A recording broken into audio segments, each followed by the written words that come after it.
That's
Review. There's Markville, Hillsborough, Holly Green, Go Triangle.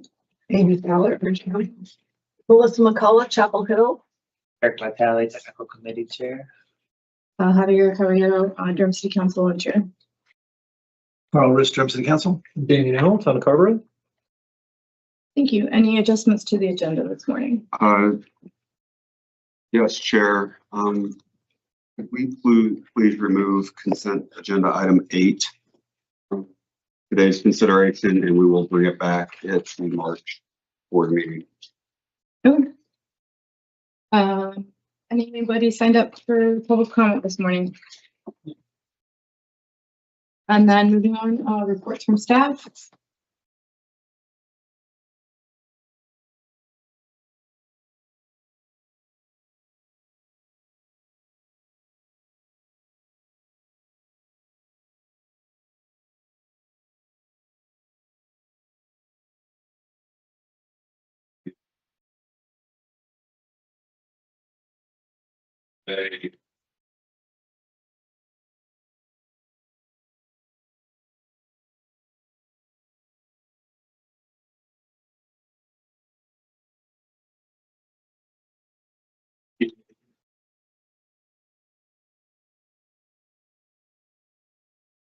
Come up and say a few words about yourself and then explain the needs further.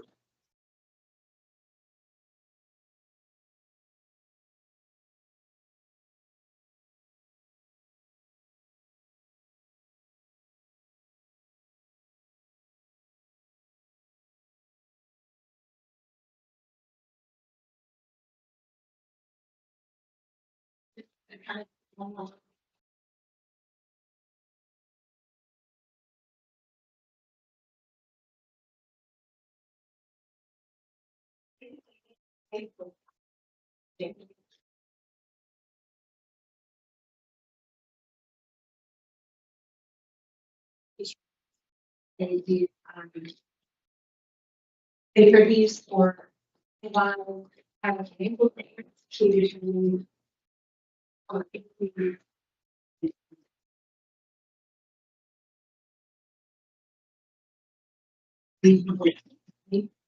and so with that, we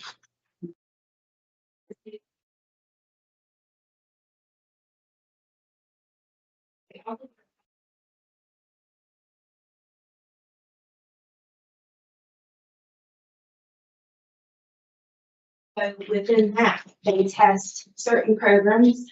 They're for payments, whichever programs rise to the level that we can be funded. And so this fiscal year or in 2025, a lot of the transportation funding was single audited under federal and state funding. During the course of that, they test everything from their expenses. They be used in a way that they're supposed to under the federal and state. They also test something called forward monitoring. And I'm sorry, I didn't catch that. Forward monitoring. Oh, got it. So under federal compliance, to monitor any funds through us to another agency for use under the federal funding guidelines. Good. Sorry, the audio online is pretty bad, so I'm gonna switch to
side made it so that this funding for Triangle West was really a B, which means it didn't rise to the level of audit scrutiny, but once an auditor sees something, they can't unsee it. So they issued a management letter to us and just directed that, or recommended the Triangle West get with us, which they already have, about refining some policies and procedures. We already have a lot of civil board monitoring that we do. I know the Triangle West doesn't do that often. I don't believe, right, from what I have. In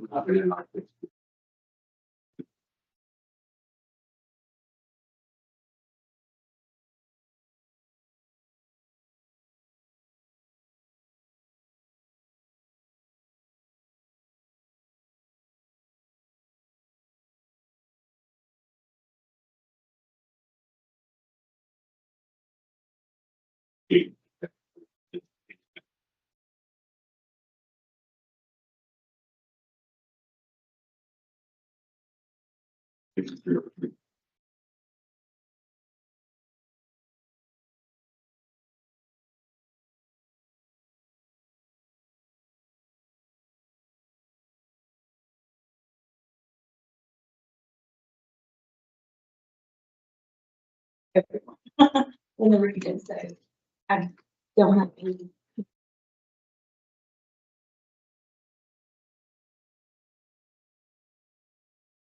Otherwise, we got unmodified opinion.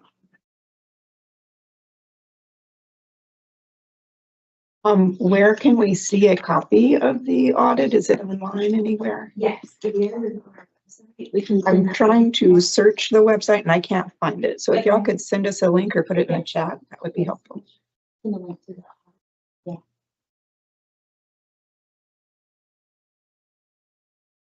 So in the management letter, what's the correction that the auditors recommended? Is that like sub-award monitoring? Is that what you're saying, or? Yes, it is. It's basically saying, that they found in their testing that policies and procedures at times do not align with, CPRC's policies and procedures for subaward monitoring. They just recommend. Your policy and procedures for For Triangle West, yeah. So they just recommended that, Triangle West to refine those policies and procedures. and so you're doing that. Okay.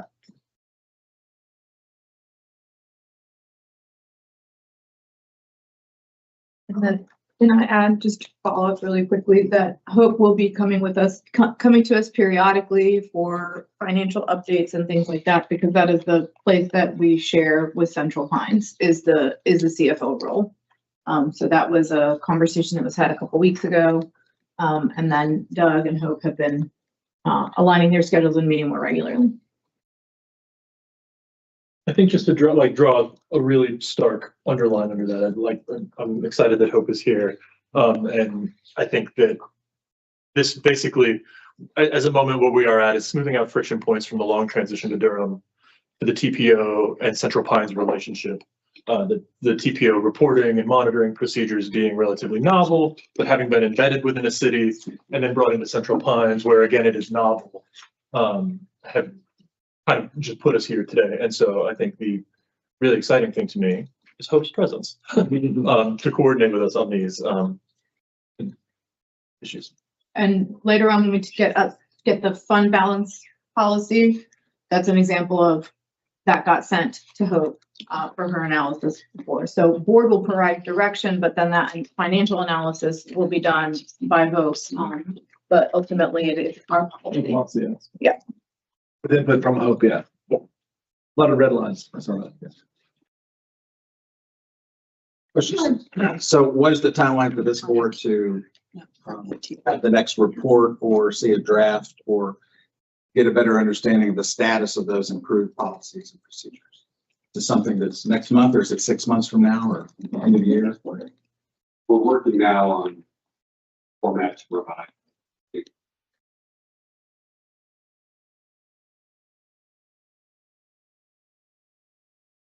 Everything.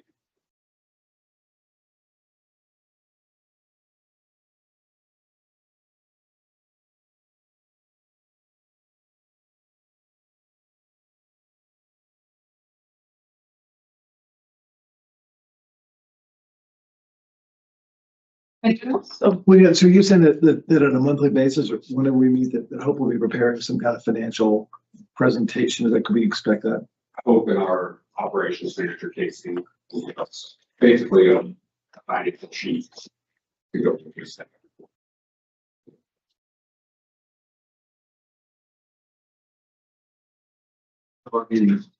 Yeah. Maybe hopefully just our packets. Yeah. We can. yeah, we're not anticipating maybe periodically having to come to our meeting, but that there will be information embedded in our packet. Yeah.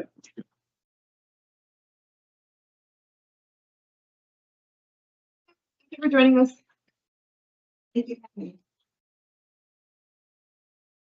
Also gonna embarrass Hope a little bit. She is nominated to be the North Carolina Financial Officers Association's Finance Officer of the Year.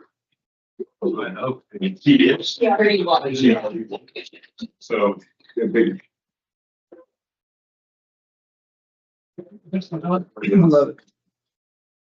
All right, now let's talk a little bit about where our budget is at before I bring up things with the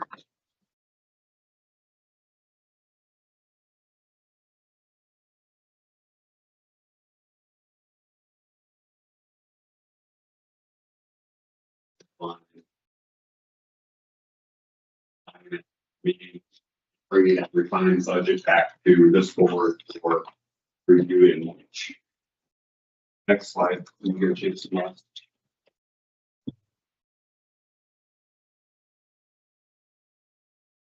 All right, so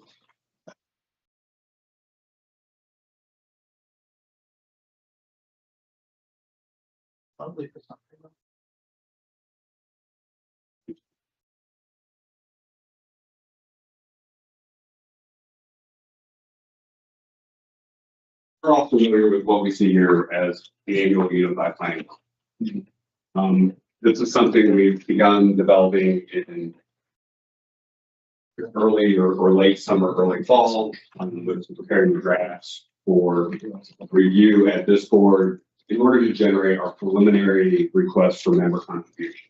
So those can go into your budget planning at your municipality or county or agency well in advance of budget season, which we're into. UPWP is 3 of our funding sources.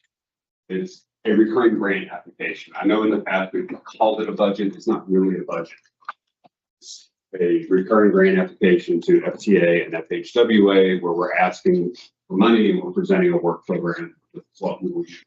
So it includes the highway, metropolitan transportation planning dollars, the transit, the FTA, metropolitan transportation planning dollars, 303, and this entity flexes person transportation block-based dollars, which we typically call SDBGDA or DA funds, to highway metropolitan transportation planning to supplement our work. There is a small set aside in we don't have to pay a match on, so that is pulled out, and in our CPRC budget is a separate program because the rules with that are it's eligible. It's got to be spent on safety, but we don't have to pay a match, and that's about $13,000 a year. We typically modify or amend the UPWP throughout the year, which again is our grant application, and we go through the process with the TPD to review that and make sure the money is moved into the appropriate place so we can be reimbursed after we spend it. Once these funds are authorized in the grant, they can be spent at any point going forward until either we use them up or until we close the grant year out. So unlike our budget, which we'll see on the next slide when you get a chance, these funds can carry forward. They're not liquidated at the end of the budget year and then restarted.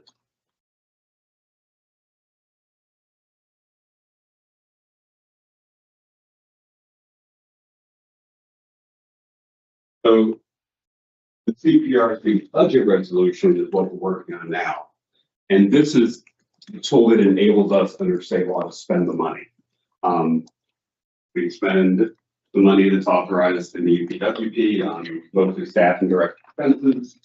The budget with CPRC includes other funding resources, state and federal grants, additional work we do on behalf of members, our transit tax, extra member contributions, which we'll get into in a second. We have to amend it mid-year. We're adding more funds in, so we have to, once we amend the PWP at this board, then go to the CPRC board, amend their budget resolution to incorporate the additional funds so we can spend them. At the end of every fiscal year, the budget stops, it's closed out, it's analyzed, it's reconciled all the way through. And then if we have a continuing project, the authorization in this budget to spend those funds, and it's liquidated, and we restart it at the beginning of the next fiscal year.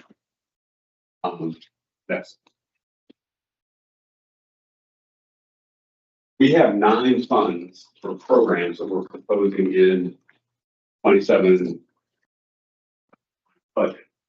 The Durham staff transit working group participation, our 4P pilot program grant, which we received. We should be getting a grant agreement from Federal Highway momentarily.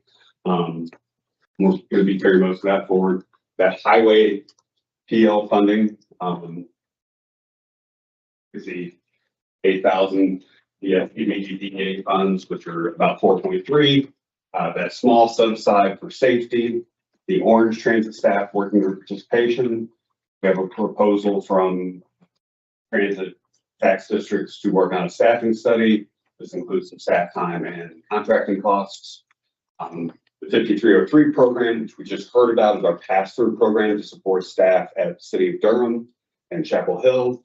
And then we have local contribution expenses of $181,000. Those were added on to our member ask this year to go into fund balance. We have typically for the past 3 years received a small amount of money, $15,000, to reimburse for ineligible expenses like food when we come to meetings, or have public participation events, that sort of thing. And then the legislative affairs program that generously funded at $75,000. Our total budget of all these is $6.4 million.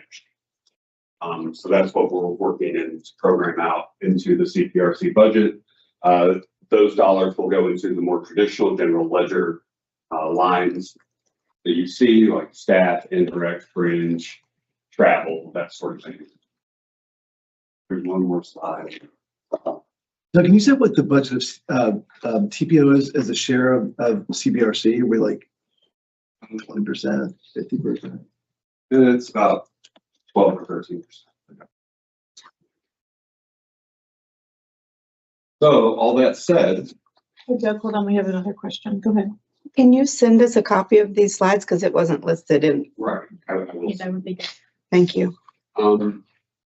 So at the close of fiscal year 25, when we're talking about how much money we have in balance, which we will add that the money that we're contributing to. In fiscal year 25, we received $5.2 million in operating grants through revenue. We collected a little under $900,000 from member contributions, and we spent 5.8. At the end of fiscal year 25, for our fiscal year 25 budget, we had a net positive position of $283,000 for that fiscal year. If we look forward where we started at when we came from the city of Durham to Central Pine, the city of Durham sent us with $150,000. First year we were here, our net position in fiscal year 24 for that fiscal year was about $100,000 positive. After last year with the $283,000, our total positive position is $532,000. So this is what we've accumulated by carrying forward some funding that we haven't spent, being frugal or negotiating software contracts down or other contracts based on our initial estimates, what we've been able to save. Now, some of the $532,000 is committed. for example, the $100,000 that we received from the members for a potential 15501 study is in that number. So it's not completely unassigned, but that's where we're at as an organization developing financial position. So this is another way that we are working on building our fund balance up. Make sure that if there's disruption or something that we just don't anticipate, that we have some ability to cover.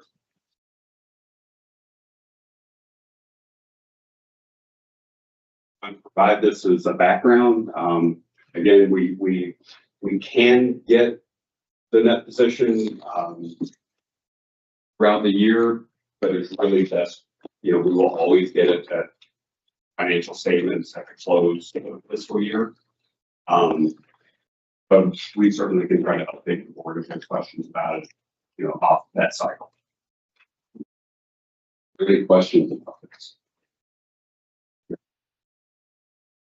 Yes, so with this fund balance going forward, I guess I have two thoughts this is what we do with our county budget.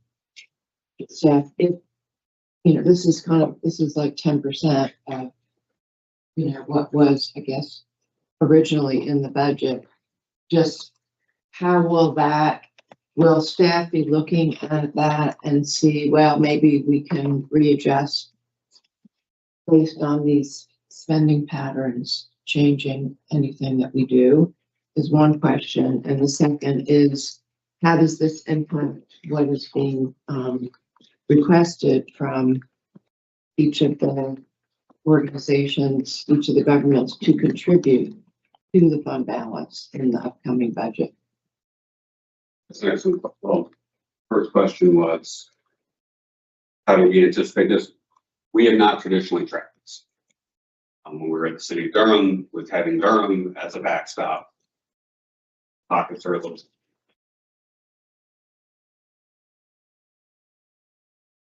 So this is why we're doing that, reconciling it now, specifically on less funding. What we were hoping to do through adopting the fund is eventually build this number up to what would equate to 6 months of our operation. We don't have to do that all at once. We don't have to do it immediately. Certainly the board can decide to take any portion of this, through our fund balance policy mechanism and say, what, this is a rough year, or this money would be better left with the members. We feel comfortable with one thing.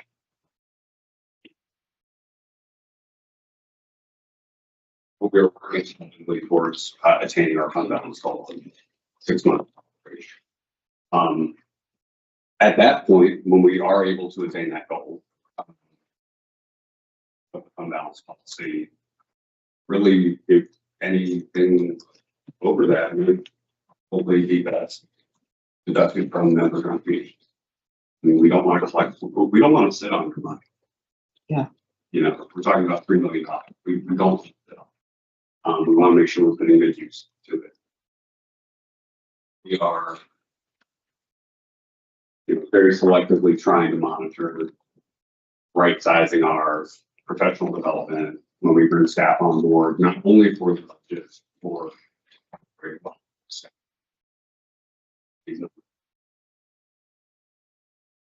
Yeah, I know we looked at it. It's not in our agenda materials for today, but this is already having $500,000.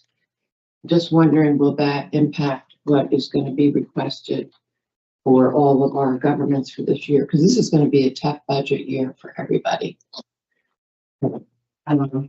I just wanted to, put that out there. I didn't know what the assumptions were, and whether this changed anything related to that. Not as presented with the fund balance policy now. Of course, the board has the latitude to change up this. The situations, so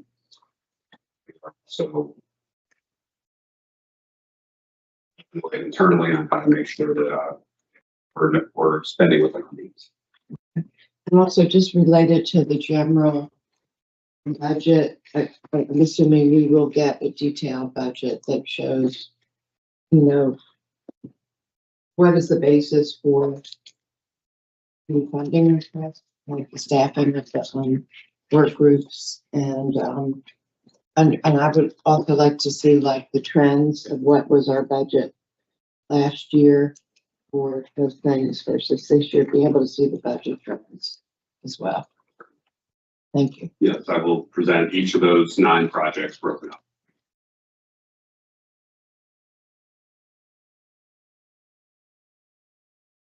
Anyone else? I just appreciate those comments because yes, we have a major budget gap that as a county we're going to have to fill. This would be a really small part of it, but yes, we're going to be very tight and looking everywhere. So I do appreciate those comments, but I would assume like your plan was to keep going until you reach that 6 months, and it'd be nice for us to know what that is. And it sounds like it would take a few years to get there. Yeah. It's 3 million, Yeah. 3 million. Yeah. It's a slow build. Yeah. But again, you know, we are trending in the right direction. And if there's ever something like to revisit extra contributions or goes to that. Go ahead. And then finally, you're meaning unassigned fund balance, because previously you mentioned of that 532,000, some of it's not all on us. It's not all on us. It's not signed in the CPRC budget. It's money we've collected to do certain things in the work in the program. For example, we are working hard to understand what an effective 15501 study is. Could be a point where we decide not to move forward. And then that match is still sitting there. So, you know, that would be it. Right.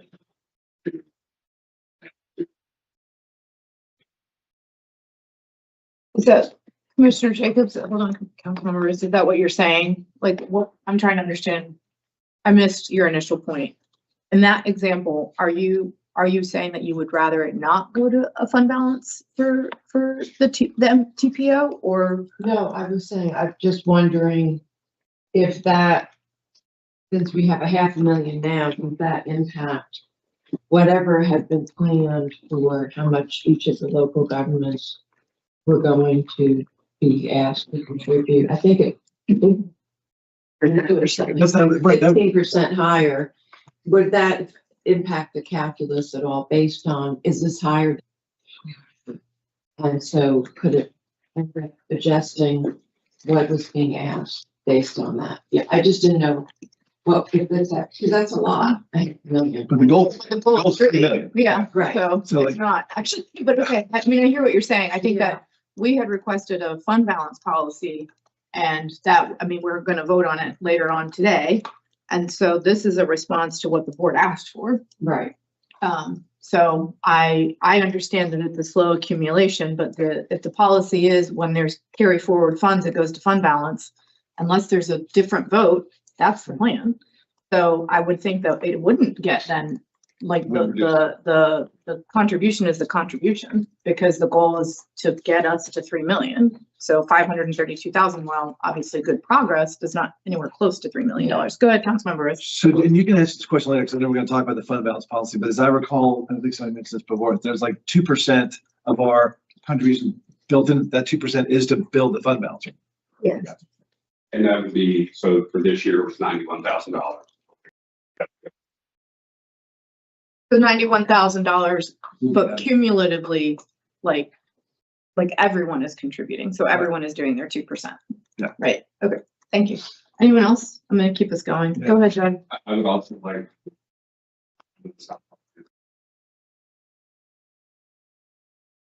What we're initially proposing for salary and wage adjustments for staff this year, we get 2.2% adjustment. Go into our pay bands, and it will elevate them. It will be applied, it would be applied across the board for staff. And like the see how the end of this fiscal year shakes out. I'd like to see where all the members are and make decisions for their staffs and reevaluate the number in 3 to 6 months. Keep in mind that every, for us to take and add, say, a 3% merit on top of that, doesn't just bring our total to 5.2%. By the time we add fringe and indirect on top of that, the 10.5% increase to our staffing costs. So where 1%, you guys might be closer in your organizations to a true 1% cost. For us, we add 50% fringe costs on top of it, and then another 40% of the sum of salary plus fringe. So that's why that number grows.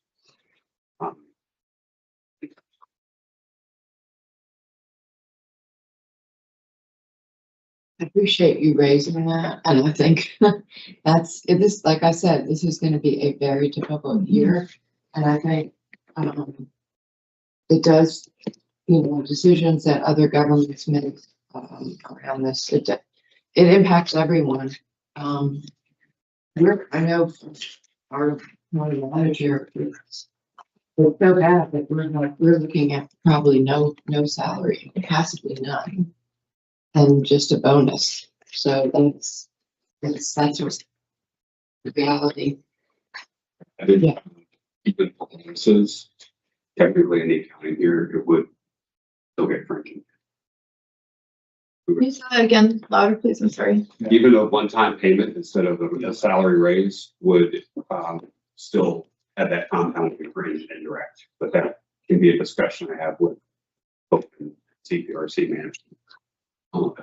It's the change overall about $160,000 from anything over 2.2 to add that extra 3% versus another $30,000. It's what we've already. Well, thank you. Oh, I was just wondering, if you've done a salary study to see how the staff compares to market. We did that with ours and found out they were quite lacking. And I don't know if that's a pressure that you feel here. We did that with TPRC a couple of years ago. TPO will start one this coming year. We'll meet the Wilmington TPO.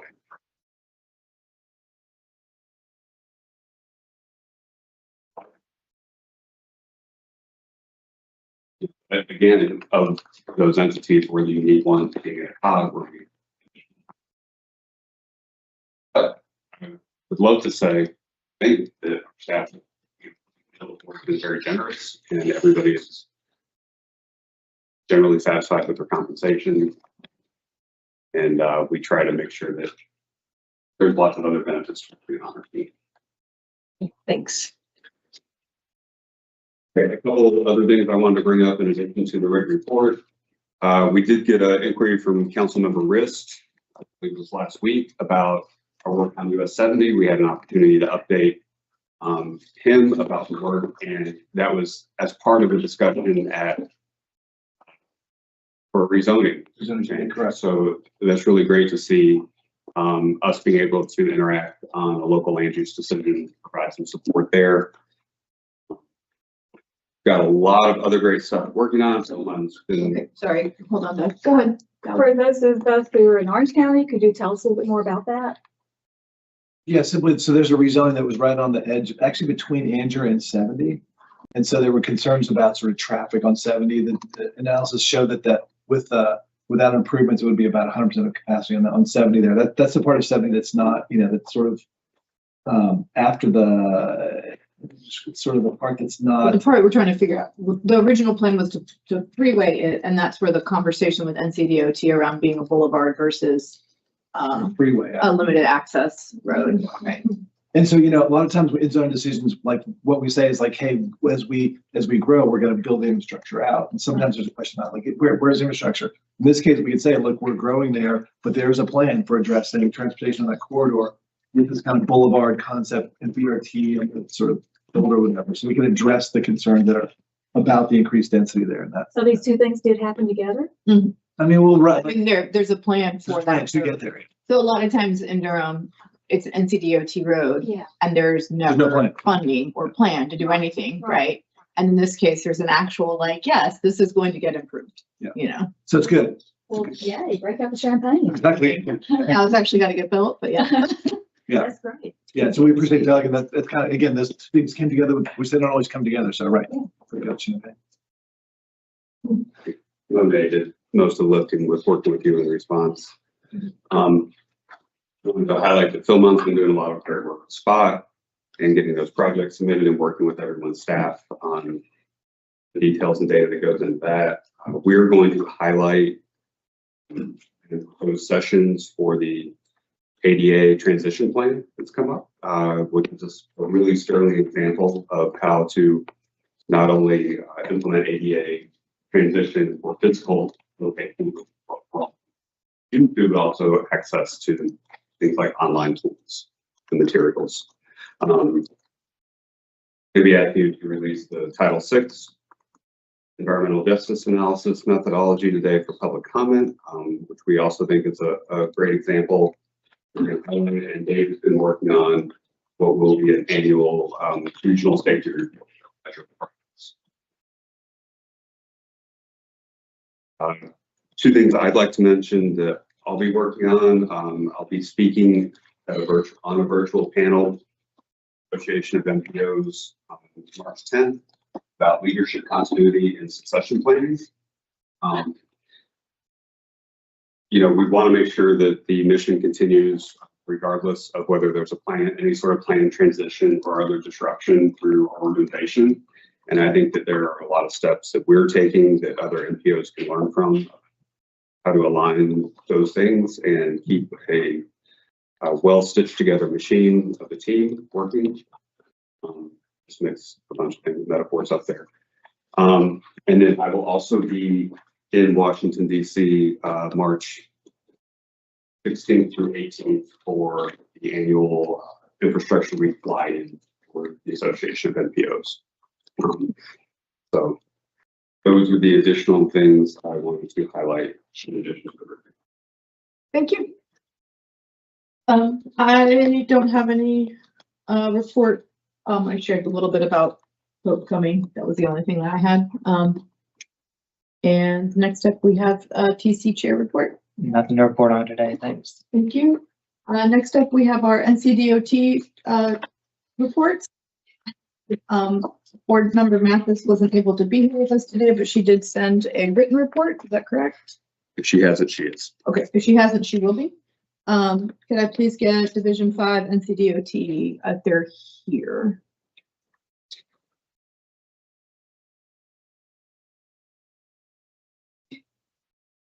No?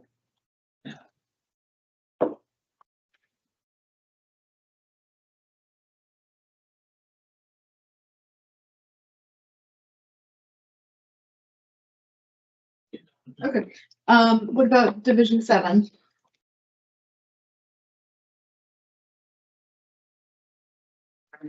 Good morning. morning. Don't have a lot to add. If you've had a chance to review our updates, you may see looks a little different. Our projects under development, we've added a couple columns. Columns are our latest task completed, next steps. That's just a way to provide you guys more information of where a project is. Let's see.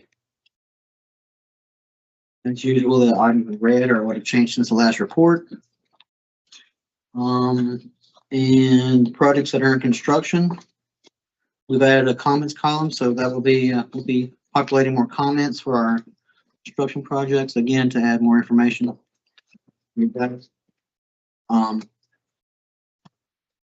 Other than that, a quick update on the lost my place here. 1 second.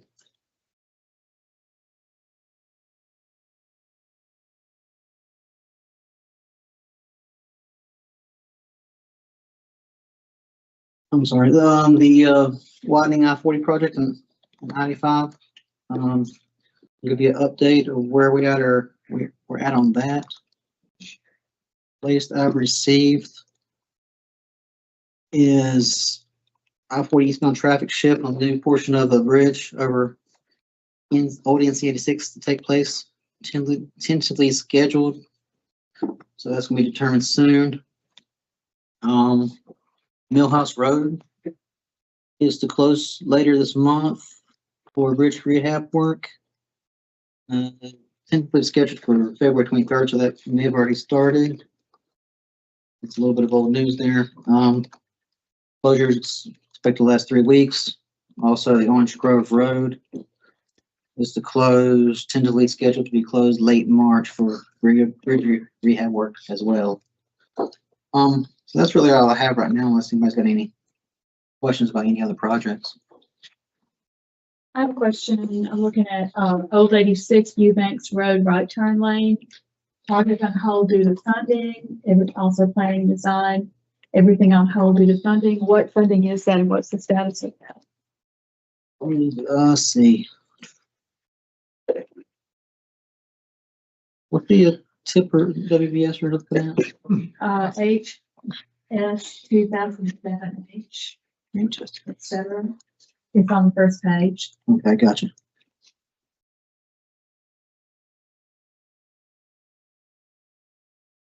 That one, yeah, they're trying to acquire more funding. Project cost is probably not correct, probably need to change that. So whatever their latest estimate is, it wasn't enough money to cover it. I can get you more information on where that's at specifically. Yeah, that'd be great. Okay. Anything else?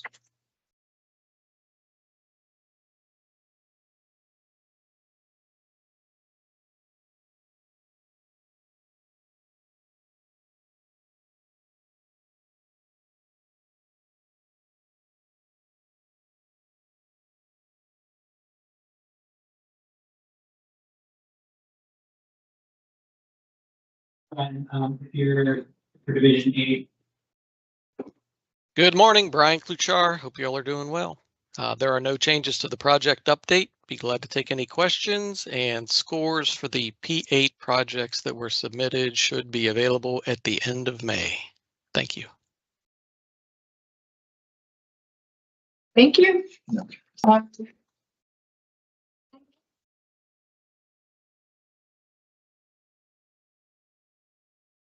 Good morning. Hi, morning. Still having issues with audio, but I don't have any updates, but if there's any questions, happy to take them. Thank you. Thanks. And then integrated mobility division.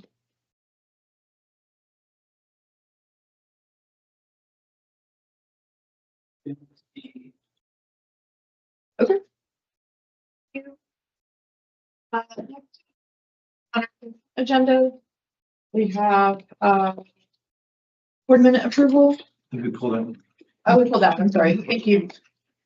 We have MPO self-certification document, item number 9. And then the reserve fund balance policy. Does anyone have any questions on those items? Or ask for a motion to adopt their consent agenda?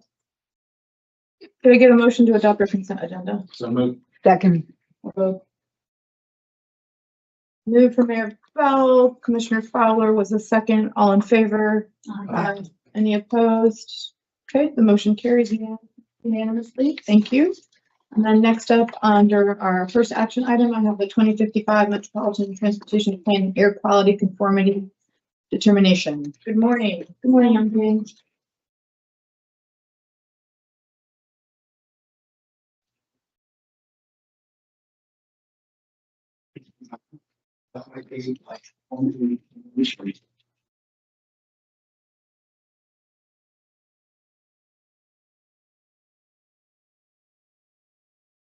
Actions made last year is in October the fall project list and the project budget and plans for 2026. In November, we present the structure and contents of tables for the both MTP report and the air quality report. There will be examples of performance measures on that for authorizations to release the report, full report, MTP report, EP report for public comment. At that time, the report was not ready. In January this year, 2026, the report, full report was for public comments. And also in January, here we have the public hearing for both MTP and air quality conformity determinations. So that's action we made here. And the public comment period closed yesterday, and we attached document with public comments from last Monday and response from staff. Based on what we received, there's no further critical comments in the public period after Monday. So what you see in the meeting package is most comments are there, a critical one are there. So one of the questions from public with noted comments is about transit connection to the RDU airport. We had a high frequency service in this RTP plan connect the RTP transit center to airport frequent bus service. There's RTP center with rail service region there, with multiple BRT line there, multiple BRT line from Raleigh, Cary, from Durham, from Champlain there. So connecting the transit center to the airport, high frequency bus service is appropriately recent. So their comments suggest to have a real connection with airport. But real connections depends on many things. One of the things is whether you have enough ridership. Secondly, it's budget. Giving the airport budget, their budget 40%, at least 40% of operating revenue are from parking. And a little bit less than 10% of operating revenue from tax or other kind of park service. So it's occupied a large amount of this. So at this time, we cannot say because this plan is fiscal constraint plan, we cannot say you can have a real connection to the airport like other airports. For example, the Phoenix Airport has a real connections with major transportation real, but for our case, it's not cannot be determined at this time budget ridership. So the airport generally will have another 2050. So they had a 2040 vision plans, and they will have another one in the next couple of years for 2050. At that time, we will transfer all these comments we received from MTP, airport, and also discuss with them for the possibilities for the rails connection.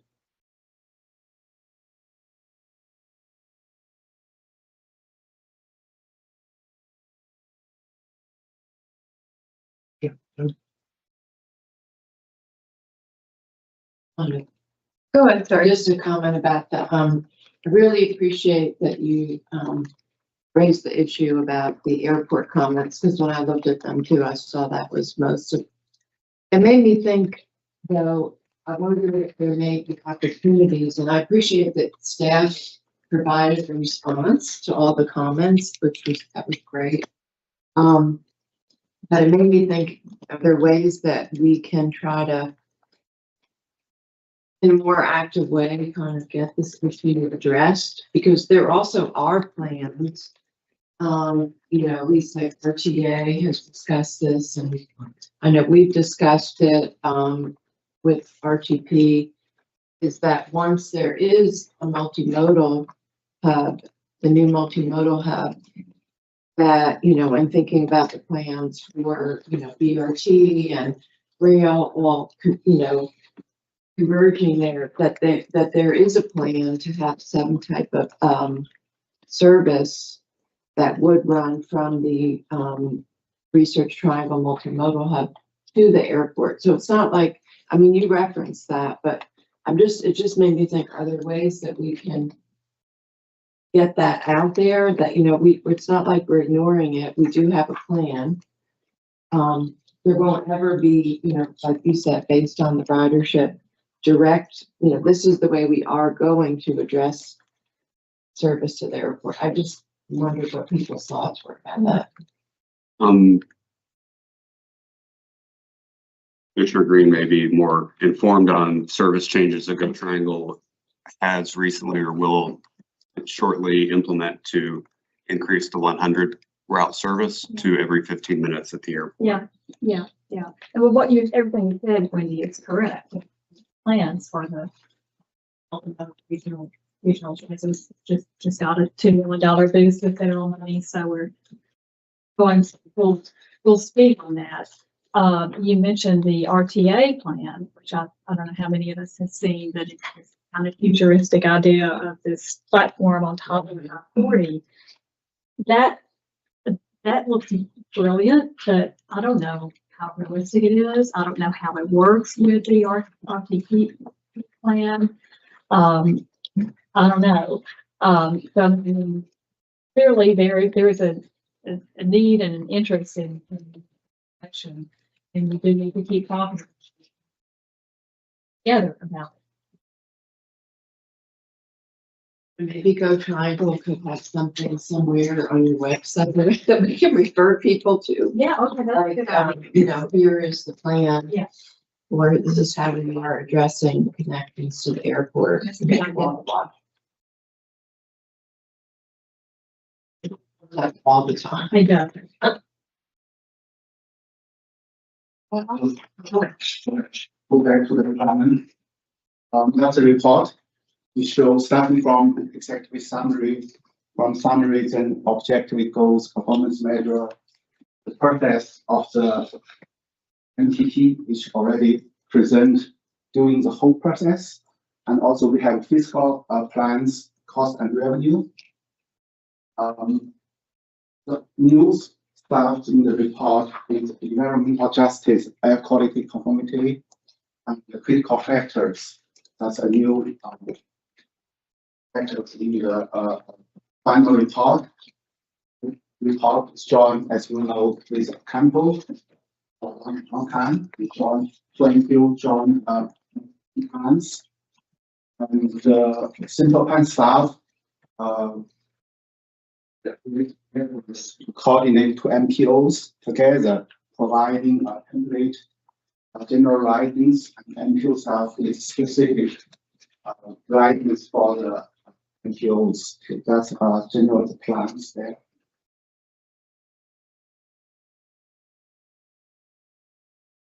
Air quality determination report is for both 2055 Metro Transportation Plan and for the 10-year TRPs together.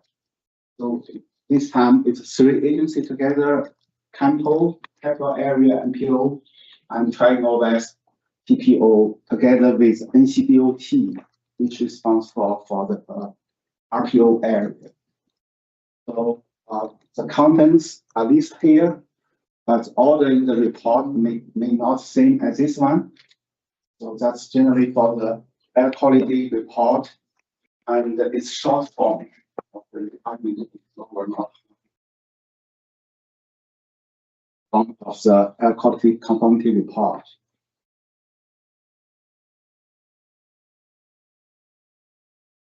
For the schedule and actions, today the staff recommended for this adopt 2055 Metro Transportation Plan and air quality conformity report.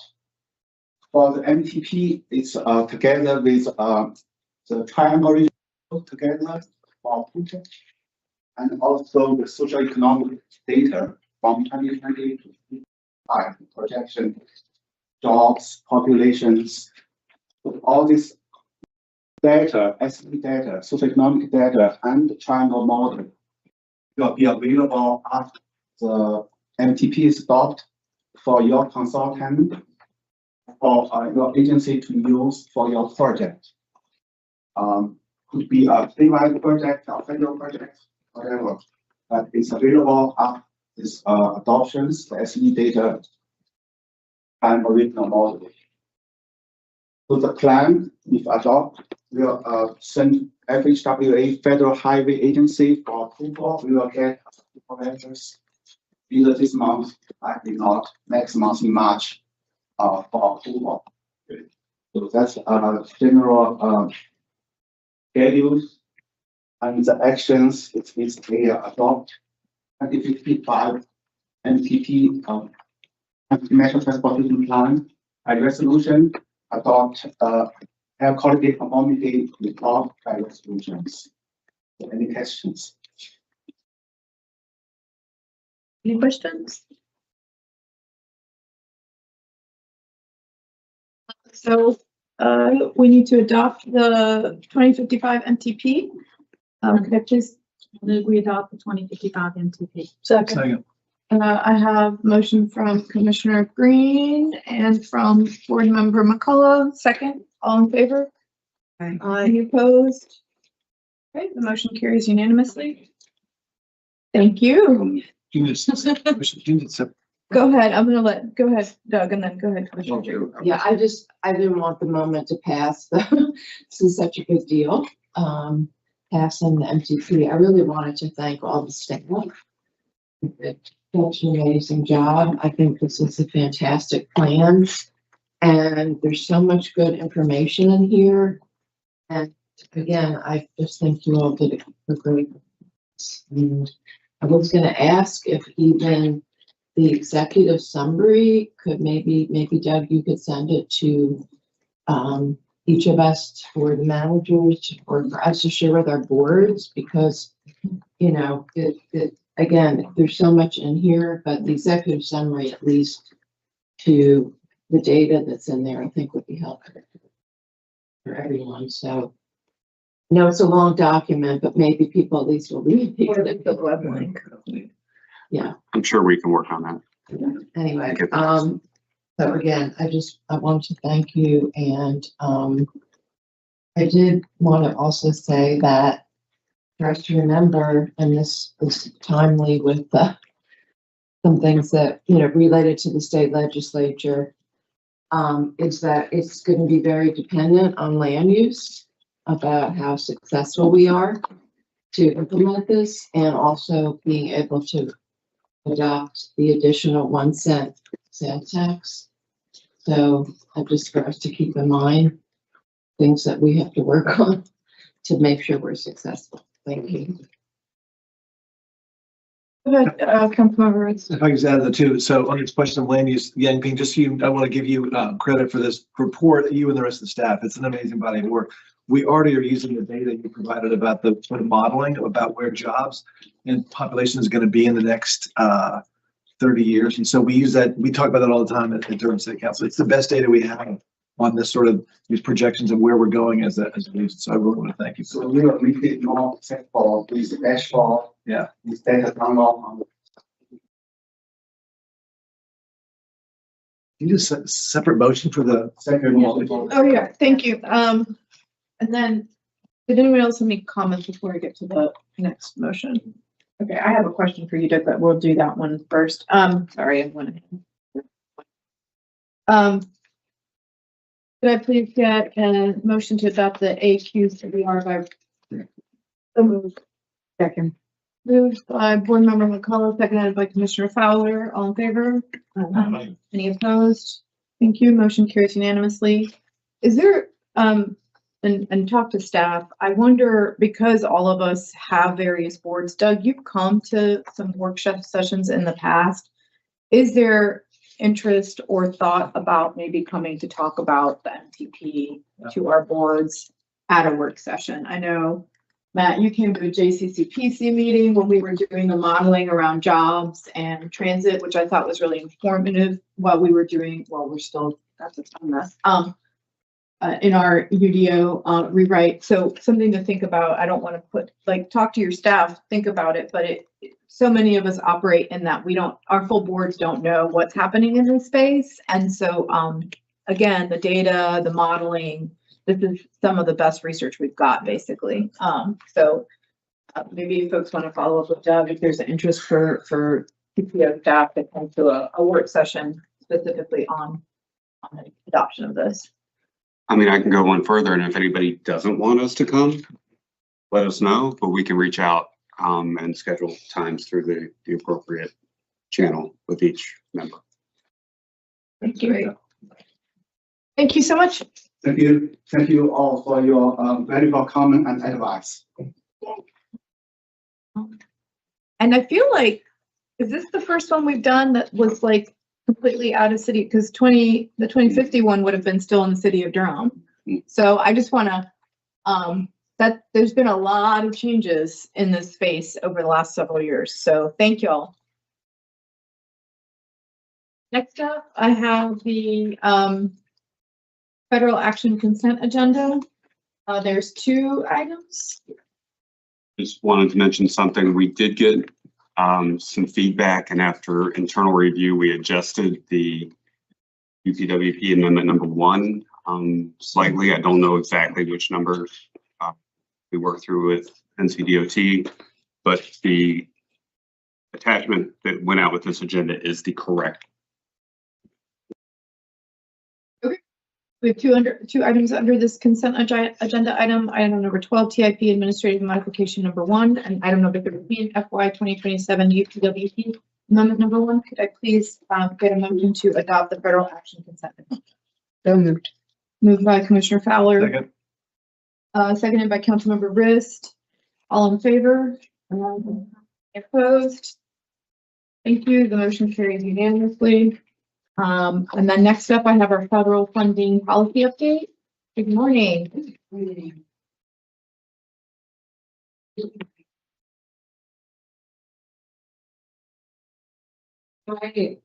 There'll be a little bit of a review this morning, but then I also, based on our discussion at the last meeting, wanted to make sure everyone understands the why we're doing this. So I'm going to talk more about it.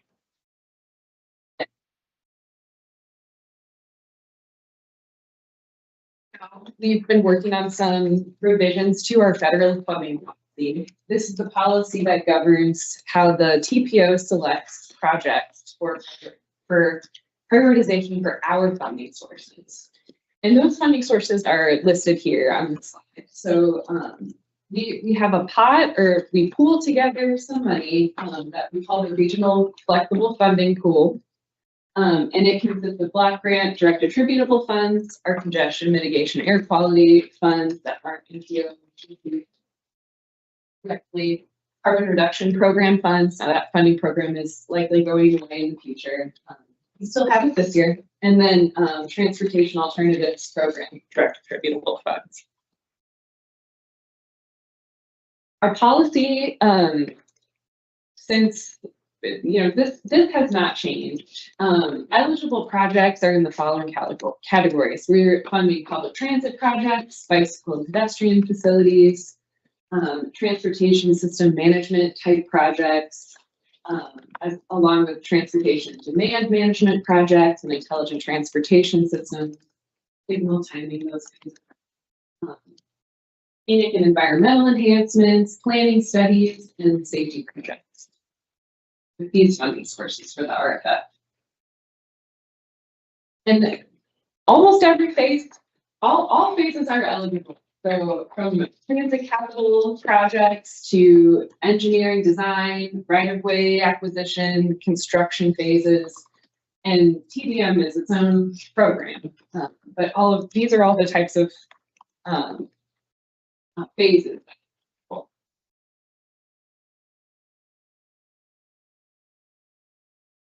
to our policy, every time we update the MTP, we should be evaluating and revising it. And so that is the main reason we started taking a look at this right now.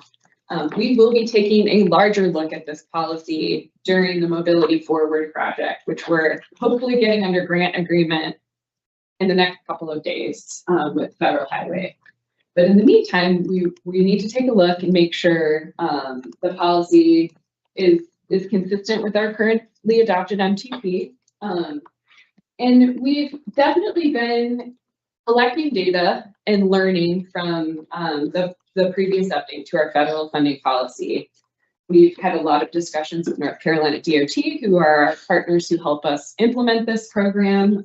A lot of discussion with members and how projects are progressing. We've certainly learned a lot through the biannual lap reports that we provide to you and talking with the members about how projects are progressing. And we've also done a review of best practices from federal funding policies across North Carolina and other MPOs around the country. Any amendment to this policy needs to be approved by this board. So some of the challenges that we've learned in our data review is that, first of all, we need to update the policy for consistency with our new MTP, but then also making sure it's consistent with our public participation plan that was updated last year, and making sure it's consistent with NCDOT guidance that has changed a little bit about TIP amendments. We've also wanted to make sure we're getting that TIP swap money allocated and obligated as soon as possible. And that fund balance had been increasing over time. We want to move towards spending all of that money sooner rather than later. And that is urgent. Continuing to improve project delivery is another important goal of ours. I know that's been a goal of this body for several years. And ensuring that non-federal match is in place prior to when those projects get submitted, because that will help us make sure projects can get obligated and move forward quickly. And then lastly, resolving some concerns with spending related to the transportation demand management.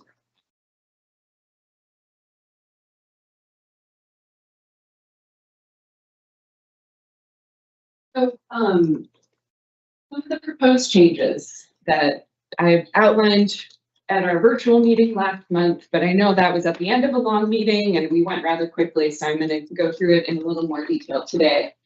We added more details to the section earlier in the document where we talk about the fund swaps and a separate policy for allocating those TIP fund swaps. That was something we had some good discussions with the city of Durham about how to kind of dial in details with that, and Durham County provided us with some ideas for that as well. We're still learning in our discussions with the STIP office or the STIP unit at NCDOT, and so as we continue to understand more about how much money is available from year to year with this TIP swap balance, and also what types of funding sources can be available to us with that TIP swap money, because we understand that some of that can come from state funding sources, which is great, because we can use that as a non-federal match for our federal transportation funding. But we're still learning more about what that means. And so we might be bringing forward more updates to this policy in the future. A new requirement that we've added to the federal funding policy is that there will be a grant agreement with Triangle West once we allocate the funding. And it will be a simple grant agreement, but that is very important because that helps us keep track of where the funding is, what year it's supposed to be spent in, and then we can, if we need to, have discussions with the member agency about moving that funding forward on a certain amount of time, or putting it back into the regional flexible funding pot to be reallocated to a project that is going to move forward on a different.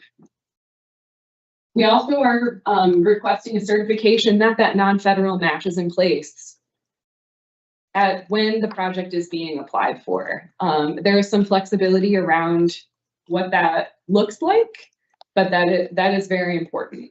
So if we're awarding federal funds for a project, we can only award 80%. We need to make sure that 20% non-federal match is in place so that can move forward quickly. Oh, and sorry, and last before I move on, the Transportation Demand Management Program will compete with the other projects for funding. And that we've added a little more detail to that section about monitoring of the spending of that program. And you know, some of that goes back to the audit discussions we were having earlier in the meeting. So we are covered there. I'll share a little bit about the discussions that we had with the technical committee and how we're resolving those. You'll see that this is version 5 of the update, so there has been a lot of back and forth in some updates. There were some concerns shared by TC members about, you know, that these new agreements and the certification would be cumbersome or onerous for them. We've added more flexibility to how these requirements can be met, along with some timing, some additional timing there to get those policies in place, because we understand that many of you are adopting your CIPs later after you've already submitted projects to our call for funding. And so there is more flexibility there. And something that we've already done was there was a request for an extension on project applications for these new requirements, if they'll apply to the currently open call for projects. So we initially extended the application period by a week. There was quite a bit of winter weather in January, and so we wanted to make sure members still had time. We've been working closely since that deadline, which was February 6th, to make sure we're reviewing all of the applications received and making sure that we have the documentation that we need. But for any of the new requirements that are part of the policy that that's before you all today for adoption would go into effect today. And there will be a grace period while the checklist policy is adopted. So a month or two, or a month will be given, at least a month. Well, I can't remember the date we set right now, but I think it was April that we're looking at to allow for a grace period to get these new requirements. We are assuming they would apply to this currently open call for projects. And I already mentioned the more detail about the fund swap policy and how we would select those if there are multiple projects requesting those fund sources. And as far as TDM, you all are probably aware we'll have a joint TDM plan underway in fiscal year 27, where our TPO and Mines and Capital Area MPO will be working closely together and North Carolina DOT to update our current TDM plan, which I think has been in place since 2007. It's time for an update, but that will help us make sure we're supporting with a better idea of how much funding would be needed for this program in the future. That was a lot. At the TC meeting this month, the TC recommended that this board adopt the federal funding policy with the update that was presented to you. And at this point, I'm happy to answer any questions and listen to the discussion with this board. Thank you.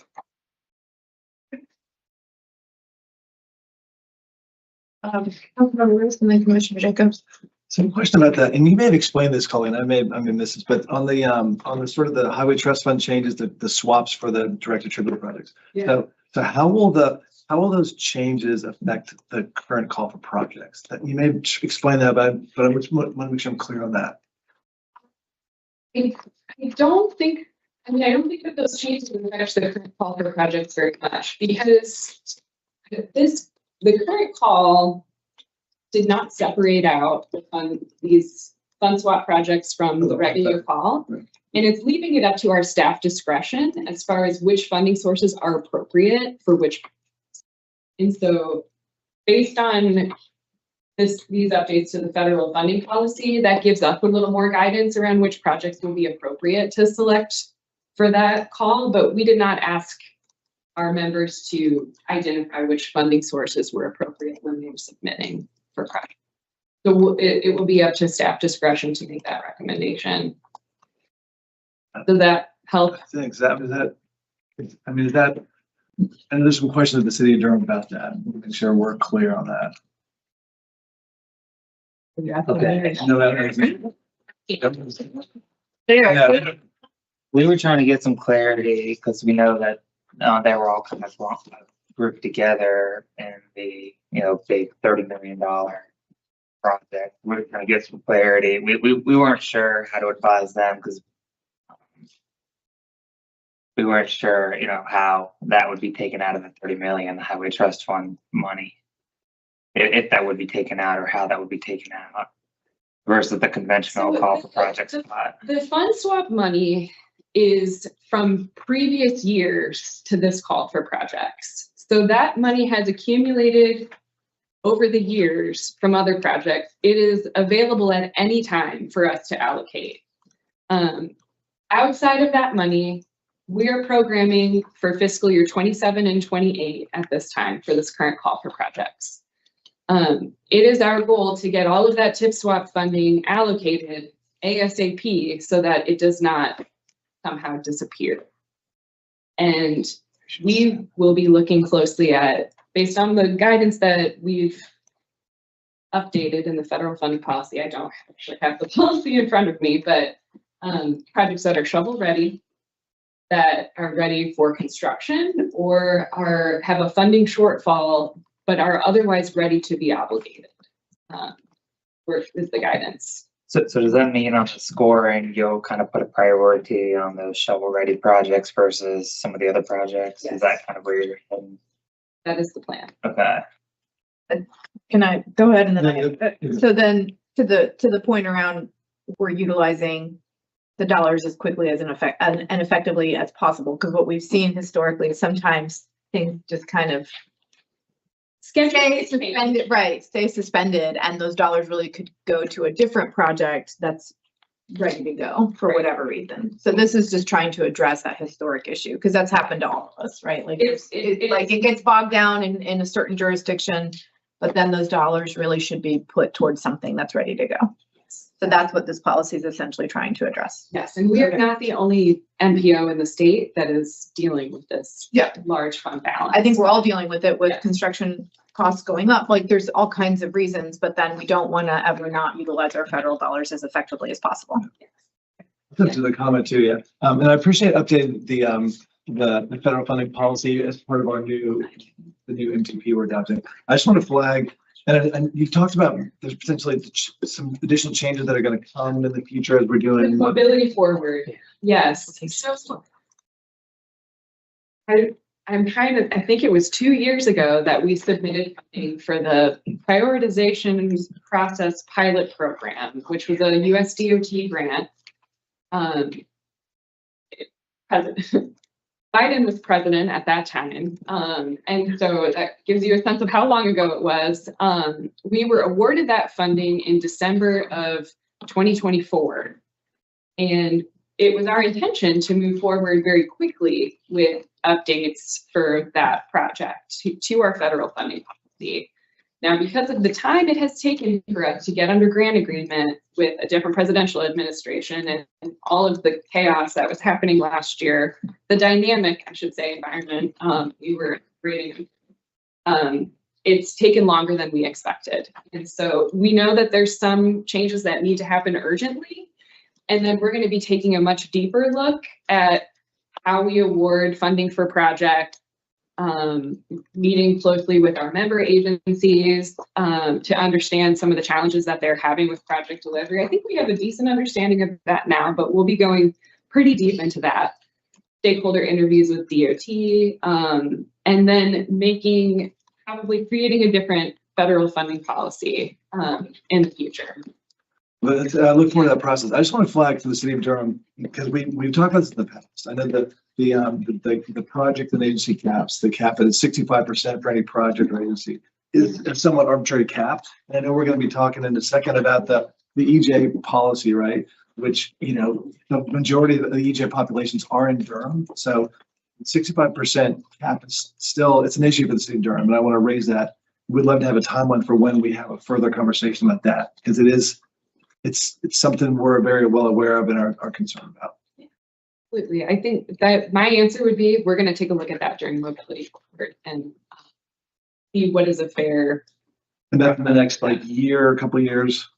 As soon as we get under grant agreement, we can put that out for RFLOI. We have one drafted. And we probably need to make sure it's ready to go, but it was close last time. So I would expect us to be working on that within the next 3 to 4 months. We should have a consultant under agreement July-ish. Okay, I look for that discussion. That's great. Commissioner Fowler, were you, Commissioner Jacobs, did you have Commissioner Jacobs and Commissioner Fowler? And I appreciate the work of the staff on this. I think the more kind of policies that we create and decision-making rubrics, and the better. So I appreciate all the work on this, and especially seeing that rubric that was included. Some of it I couldn't see, it didn't show up on the side, but anyway, I do appreciate that. I was wondering, you mentioned in the PowerPoint that like different phases are eligible for funding. Going back to that picture. You showed like what are the like different phases of a project? Yeah. So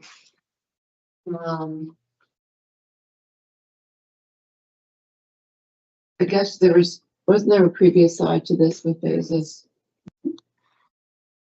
These were the types of projects. Okay. These were the funding sources. Okay. I was just curious when it seems like and I also really appreciate the idea of doing the grant agreements. And again, I think it seems like having some more accountability and structure around project delivery is what we're all trying to do.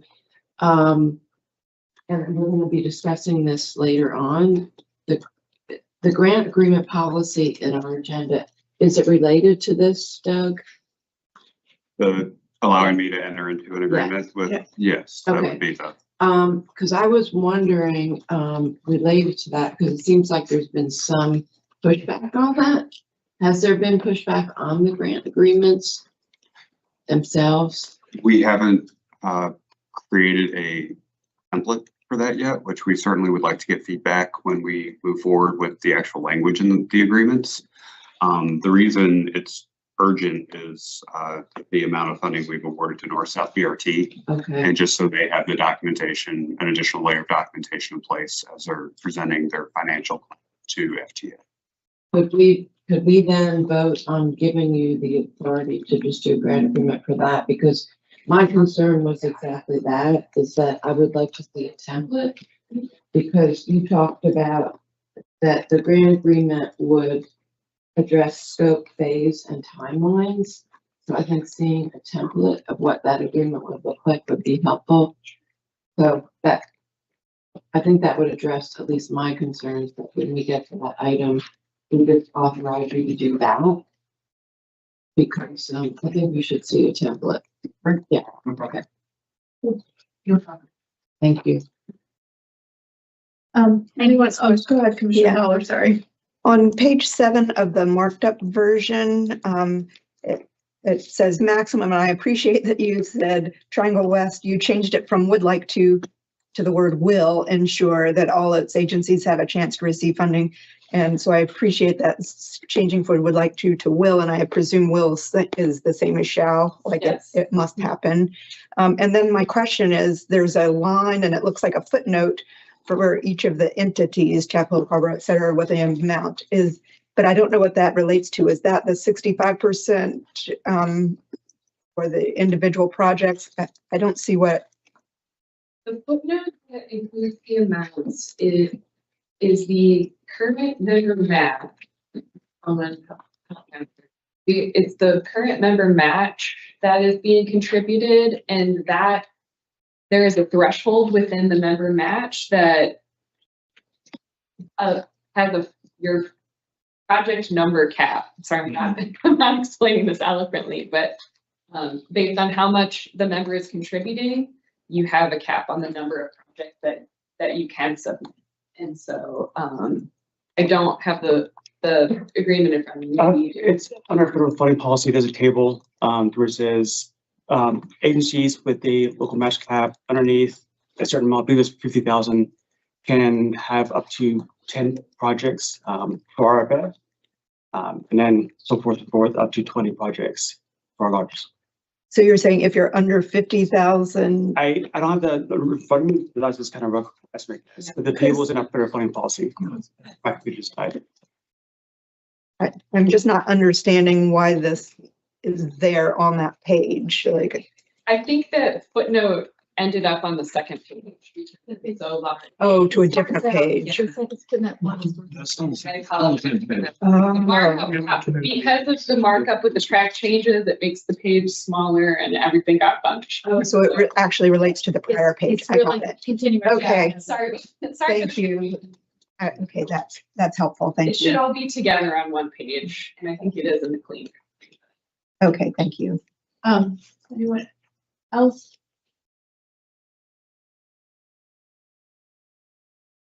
Thank you. Yep. And our motion is to adopt the federal funding policy update. Second. Moved by Commissioner Green, seconded by Commissioner Fowler. On favor? Aye. Any opposed? Motion carries unanimously. Next up, we have our environmental justice report. Hello. Good morning.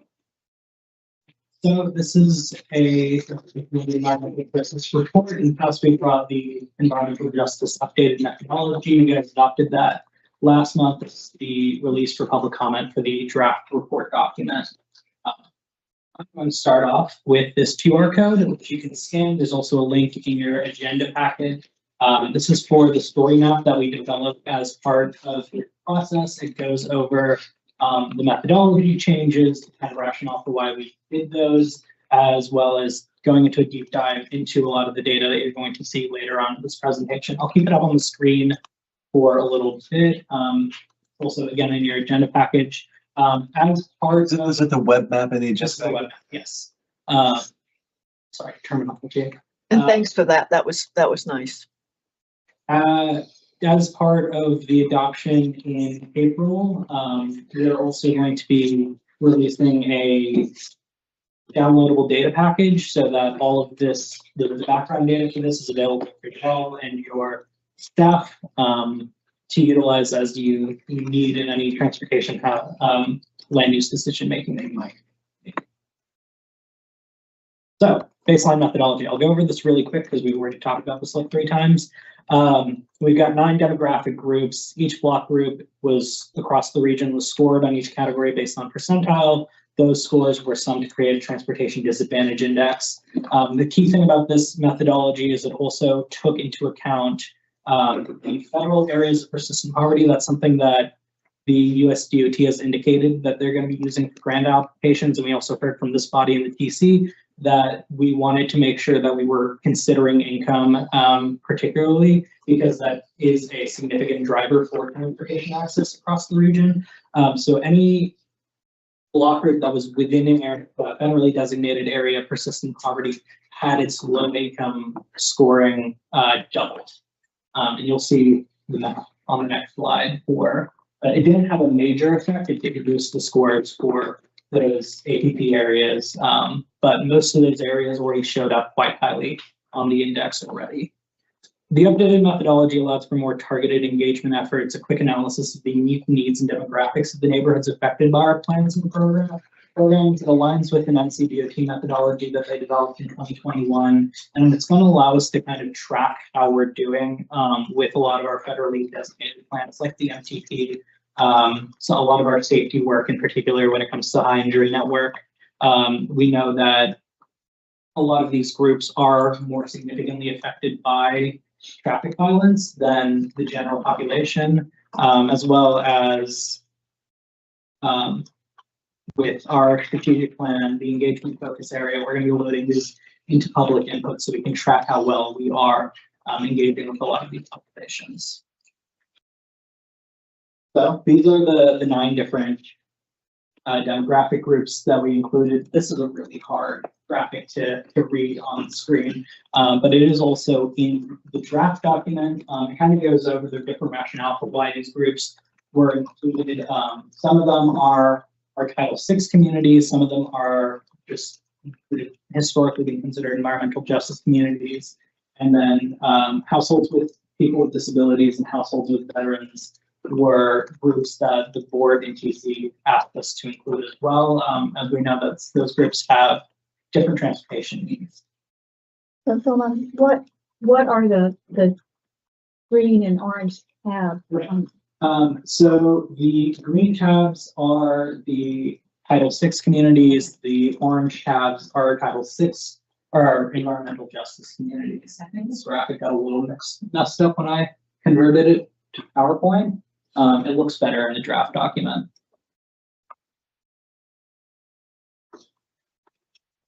Here's the map. This is also available in the story map, and kind of like click on each TAZ and see a lot of the breakdown of the data. As you can see, this dark purple is our high TDI areas. This is just the top 25th percentile. We think basically any TAZ with above median is something that we should be probably keeping an eye on, but we did want to flag the top 25th percentile. You can see most of them are in Eastern Durham. There are significant high TDI populations in and around Chapel Hill, Northside, Pine Knolls, along NC 54 in Carrboro, northern Chatham County, where we have a lot of Carolina staff and some student populations, along with a large senior population over there, and some in kind of northern Durham County, as well as out toward Mebane in western Orange County. This kind of lines up with about what we were expecting, which is good. But it also highlighted some areas that may have been kind of missed out on the past because they're mixed with some higher income areas. I think in particular in this portion is, I don't know if this laser pointer actually will work, but there's a section of northern Chapel Hill along MLK corridor that scored a lot higher than I was expecting, at least. I think that has to do with some of the LIHTC properties in the area. So, data. This is all from the MTP, some of the performance measures that we pulled off of the Triangle Regional Model. There's another slide with more of them. The walking access and transit access numbers are model generated numbers that kind of measure the proportion relative access to walking and transit. The walking numbers are just based off of land use decisions. The transit access is based off of land use and the transit that's coded into the model. And then those numbers are given a kind of scoring between 4 and excellent. So you can see those categories directly relate to the numbers that we have on the screen. You can see because of the way that our ITI TAZs are distributed within the region, specifically being around the urban cores in particular, that we actually do have quite solid walking access and transit access. That's something that we do want to keep an eye on because it can change over the next 3 years with displacement pressures as land use decision making gets done.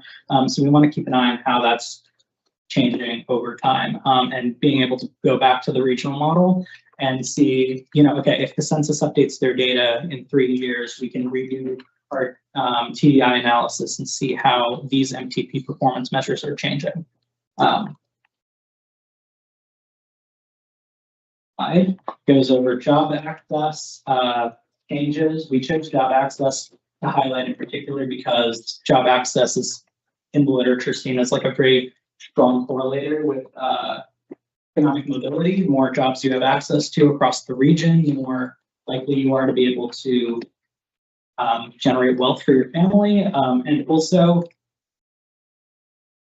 This is a region that's very regional, pulling people from across counties to the university to RTP is kind of like a main driver of our growth engine. So we want to make sure that people across the entire region have access to all of the jobs. These are all medians. So about 50% of the data is higher or lower than this in each category. I don't understand your numbers. So like, for example, that second column, the TDI index there. So 65 is the high TDI traffic analysis zones, right? And then the full TPO is 42. Like, explain those two numbers. So I got into more detail about that. But so that is the scoring that I showed on the map. So the sum of all scoring, yes, like that's a median score or something, or those are the median scores for the entire TPO. It's 42. For our high TDI, these top 25 percentile ones, it's 65. And that can be distributed in any particular way. It could be because of the high senior population. It could be because of a high low income population. So that's where kind of the mapping comes into place when we can say, like, why is this location being flagged? And tailor whatever engagement we're doing to that specific population group rather than just saying, oh, it's a EJ community. Yes. So going back to the map, Transportation Disadvantage Index map, I'm looking at Orange County. So a lot of it is white, meaning there's not significant transportation disadvantage. So how to read that? It means that Oh, pardon, that's no, never mind. That's the RPO. That's not the TPO. Let me just rephrase that. There are parts around Hillsborough to the east and to the south and north of Chapel Hill that are light blue. yes. And yet we know that those areas are not served by bus service. How are those not higher transportation disadvantaged? So we're not necessarily looking at access to transportation directly in the index. That's part of the reason why we included these performance measures. This is looking at, I want to say risk factors, but kind of like demographic groups that we know historically have had lower access to transportation or have distinct transportation needs. I'm thinking zero car households in particular. So these are areas where the people who live there have cars and access to getting around. Typically, at a relative level to the rest of the region. We can go into the specifics for why those areas didn't score as high. But it's going to have to be with it's in regard. Sorry. Typically, higher incomes, access to personal vehicles, less minority population along those lines. That's helpful. back to that second set of performance measures.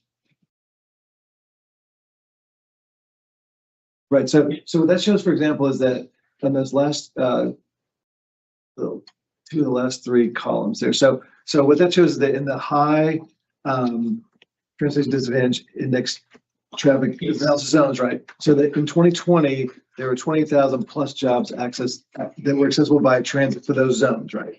On average. Right. And then you're saying that by 2055, based on sort of like this is based on Yang Ping's modeling, right? Yes. That there would be 64,000. So an increase of over 100% in jobs in those TAZs accessible by transit. So that's a good thing. Right? It's a great thing. If the caveat there is if those populations stay where they are, if there are displacement pressures, especially people moving from kind of like the urban core outwards, you might see those numbers kind of drop off. So if they stay, and if we continue on the path that the model that we've sort of chosen as our, what we call the model, sort of preferred model, if we follow that preferred model, we'll correct. Yeah. Then we'll get to that number. Yes. Okay. Question. Go ahead. It's like TDI, TAZs. I don't understand. So it's saying that their job access, they have 1.4 million job access via automobile, whereas the full TPO, which I would have thought encompassed everyone, has access to 1.2 million. Yeah, So is the full TPO like minus the high-risk zone or? that has to do with, the model also includes Campo. And so the reason for that in particular is because a lot of those East Durham TAZs are picking up on job access in particular. Whereas within 30 minutes from Western Orange County, you might not be able to access a lot of the jobs in Wake County where you would in Durham. And so that's shifting the averages a little bit. But it's the total job there, not the percentage. So that's why I was confused how the zone So could it's have the more job average for access. each TAZ. So the average TAZ across the region has access to 1.2. The average high TDI TAZ might have access to 1.4. Okay.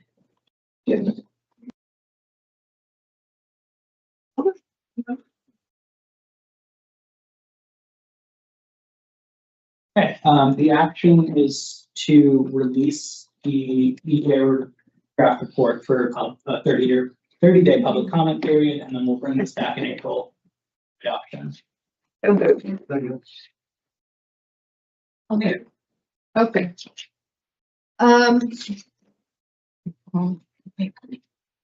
Doug, you're up.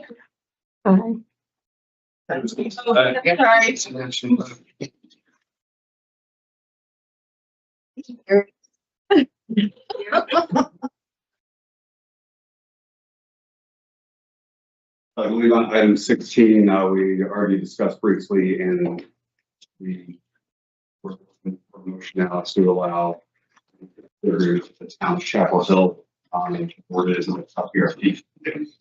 We will develop a template and bring it back for approval.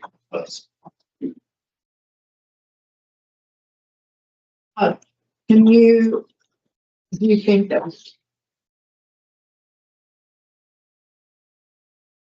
So you don't think we could get it in March? Yeah. Yeah. I mean, it's very basic. Yeah, that's what I was like, okay, yeah, okay. Thank you. So just for Chapel Hill this time. So amended language on the motion, did that get captured appropriately? That we're amending the motion that stated on the agenda, right? Because it's not for everyone, it's just for Chapel Hill. Okay, could I get a motion? So moved. Second.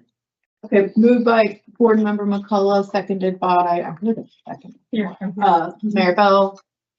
All in favor? Aye. Any opposed? Okay, motion passes unanimously. Thank you. Next up, under informational items, we have a memorandum of understanding. Thank you. We've been working a lot with the MOU, and received quite a bit of feedback. The technical committee at its meeting this month opted to schedule a subcommittee meeting, almost the whole. We are arranging that, and I believe the day we get next is March 9th, to work on that the day before the next TC meeting, so it's unlikely that we will have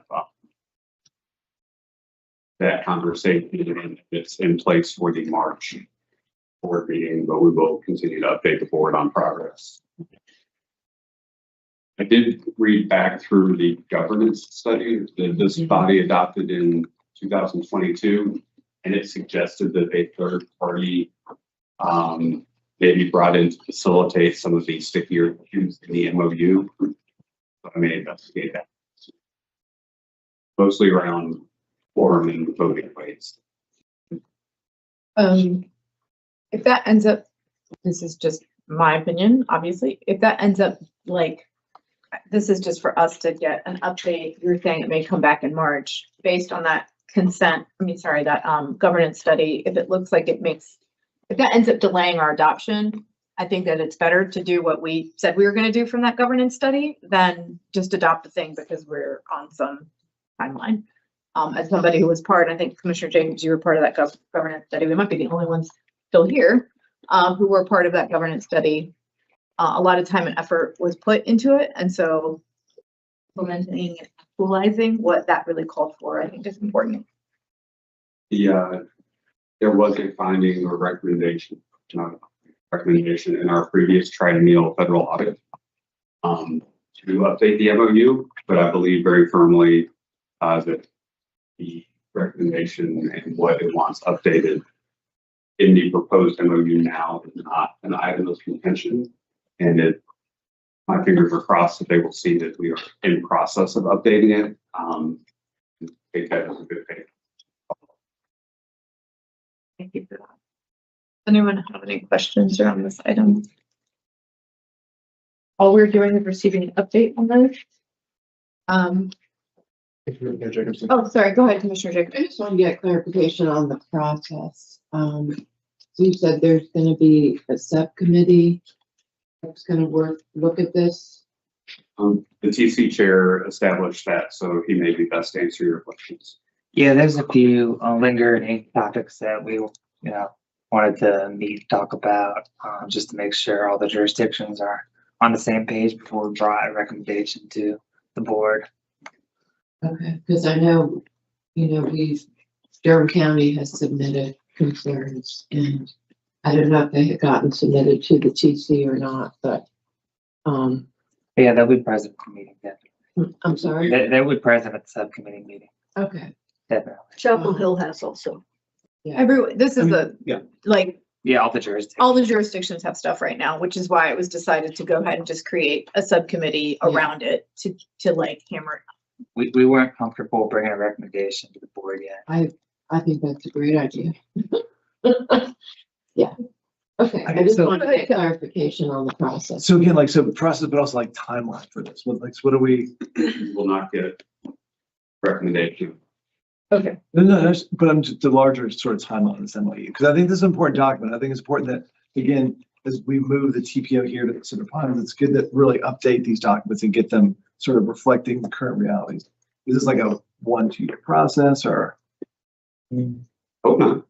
We would like to, the original goal was to try to have an endorsement from the board to begin presenting it to our member communities before the end of this fiscal year. But May, June or something. Probably. But it honestly, it may go fast. What happens? How the members interact and give and take. I do want to raise a larger issue too, but a lot of this is about it's about population. It's about how much we contribute, right? I'm sure those are concerns of the jurisdictions have raised.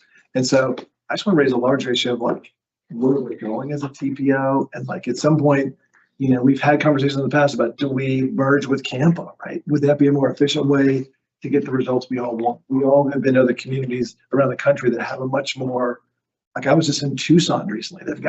This is Tucson, right? They got light rail, they got BRT, right? And so we're with these two separate transportation organizations in the western and eastern part of the triangle.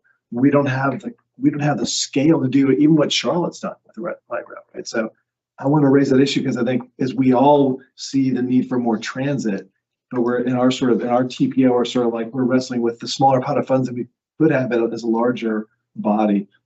Do we have that conversation as part of this MOU? Do we think about merger, and do we think about, the next census coming up in 2030 is maybe the goal for, once we have those numbers on transportation, do we need to think about at that point, merger?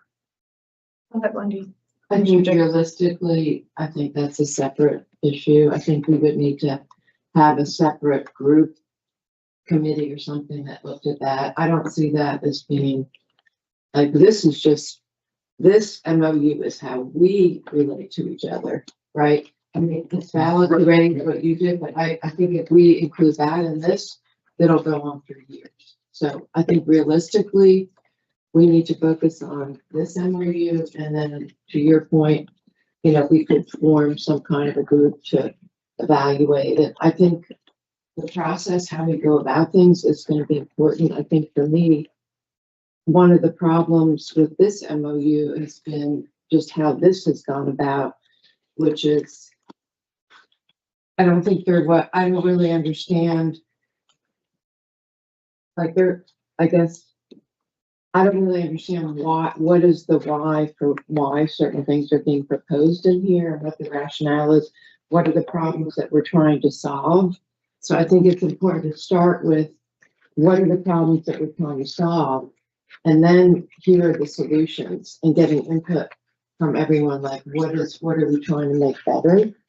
Whereas here, this kind of came first and then, so anyway, But I think part of it is that there's federal requirements that we're trying to meet, right? but And there's so, a lot of changes being proposed in here that are not related to the federal requirements. They just require us to have an end date, but there's a lot of changes being proposed in here. So, well, I think that's why we have a subcommittee, to talk about it. And that's why this is not this is an informational item and not a item that we are adopting today. And we will get information, probably potentially another informational update before adoption. We've been asked to develop that. And get your, more.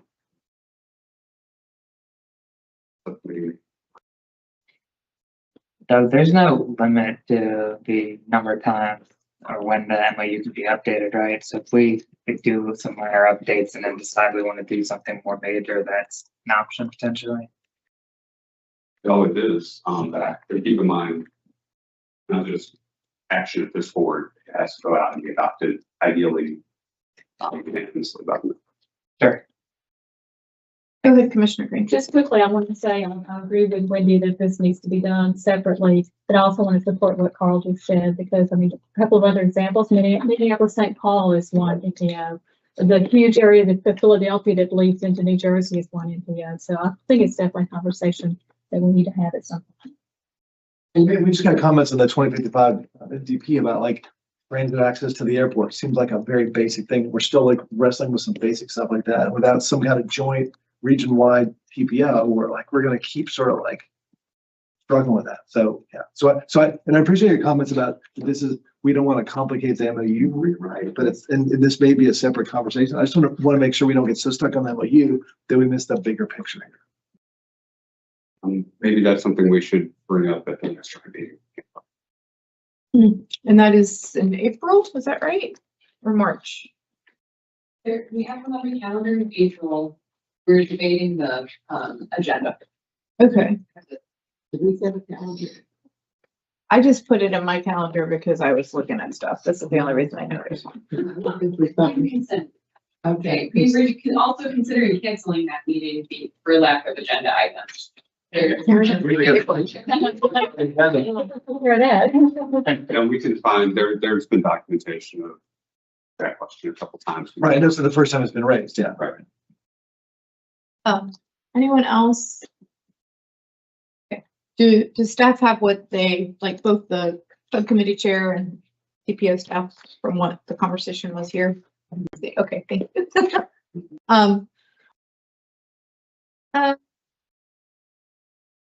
Okay, and then last, we have several articles and updates.